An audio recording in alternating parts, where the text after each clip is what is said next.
ஆன்மீக அன்பர்கள் அனைவருக்கும் வணக்கம். இன்னைக்கு நம்ம பார்க்க போற பதிவு 2025ஆம் ஆண்டில் வரக்கூடிய மகா சங்கடகர சதுர்த்தி.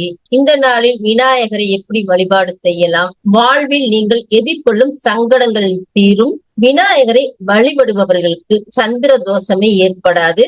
ஒவ்வொரு மாதமும் அமாவாசைக்கு அடுத்து வரக்கூடிய வளர்ப்பிறை சங்கடகர சதுர்த்தியும், பௌர்ணமிக்கு அடுத்து வரக்கூடியது தேய்பிறை சங்கடகர சதுர்த்தி. புதிதாக விரதம் இருக்கக்கூடியவர்கள் இந்த நாளில் தொடங்கலாம். முக்கியமாக செவ்வாய்க்கிழமை அன்று வரக்கூடிய சங்கடகர சதுர்த்தி மிகவும் சக்தி வாய்ந்ததாகும். இந்த நாளில் நாம் எந்த ஒரு வேண்டுதல் வைத்து விநாயகரை வழிபட்டாலும் அந்த வேண்டுதல் கண்டிப்பாக நிறைவேறும் என்பது சொல்வார்கள். அதோடு ஒரு குறிப்பிட்ட முறையில் விநாயகரை வழிபட்டால் வீட்டில் எப்படியாப்பட்ட கஷ்டம் இருந்தாலும் அது விலகிவிடும். இந்த ஆண்டு மகா சங்கடகர சதுர்த்தி ஆகஸ்ட் 12ஆம் தேதி செவ்வாய்க்கிழமை என்று வருகிறது. பொதுவாகவே இந்த வழிபாட்டை மாலையில்தான் செய்ய வேண்டும். விநாயகரை வழிபட்ட பிறகு சந்திரனை தரிசனம் செய்த பிறகுதான் விரதத்தை நிறைவு செய்ய வேண்டும்.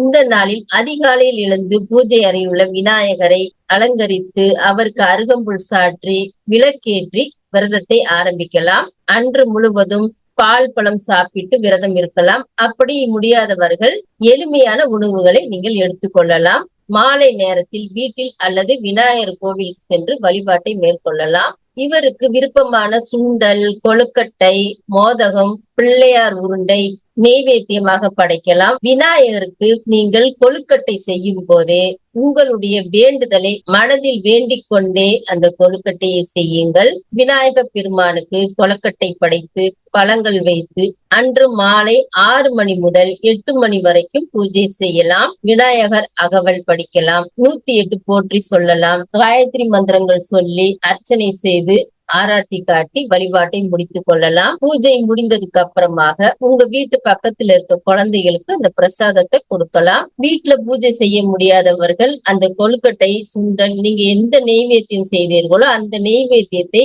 எடுத்துக்கொண்டு கோவிலுக்கு சென்று விநாயகருக்கு படைத்து விட்டு அங்கு வரக்கூடிய பக்தர்களுக்கு பிரசாதம் கொடுக்கலாம்.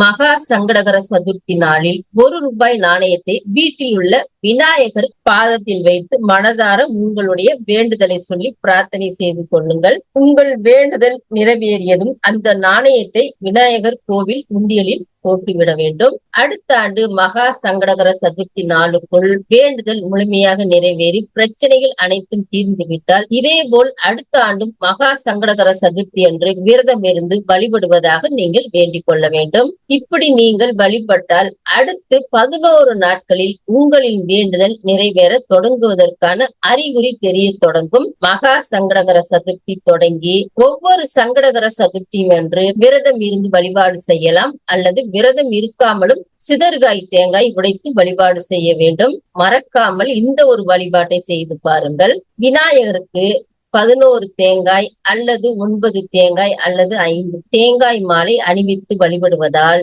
நவகிரகங்களால் ஏற்படும் பிரச்சனைகள் தீரும். வீட்லயும் ஏதாவது ஒரு பிரச்சனை, தடைகள், சனி தோஷம், ராகு கேது தோஷம், சர்ப்ப தோஷம், தேங்காய் மாலை விநாயகருக்கு போட்டு வர வேண்டும். எல்லா பிரச்சனையும் நீங்கிவிடும். விநாயகருக்கு மாலை சாத்தி விட்டு அந்த மாலையை வாங்கி வந்து வீட்டின் நிலைவாசலில் மாட்டி வைத்தால் வீடு வாங்க முடியாமல் தவிப்பவர்கள் உங்களுக்கு ஒரு நல்ல தீர்வு கிடைக்கும். இதே மாதிரி ஒவ்வொரு சங்கடகர சதுர்த்திக்கும் நீங்க மாலையை வாங்கி வீட்டு வாசல்ல மாட்டி வைக்கலாம். விநாயகருக்கு அணிவிக்கப்படும் அருகம்புல்லை வாங்கி வந்து வீட்டில் வைத்து வழிபடுவதால் தீய சக்திகளால் ஏற்படும் பிரச்சனைகள் நீங்கும். இந்த நாளில் விநாயகரை வழிபட்டால் சந்திரதோஷம் ஏற்படாது. ஜாதக ரீதியாக சந்திரதோஷம் இருந்தாலும் நீங்கும். விருச்சக ராசிக்காரர்கள் மகா சங்கடகர சதுர்த்தி நாளில் விரதம் இருந்து விநாயகரை வழிபட்டால் சந்திரதோஷம் நீங்கும்.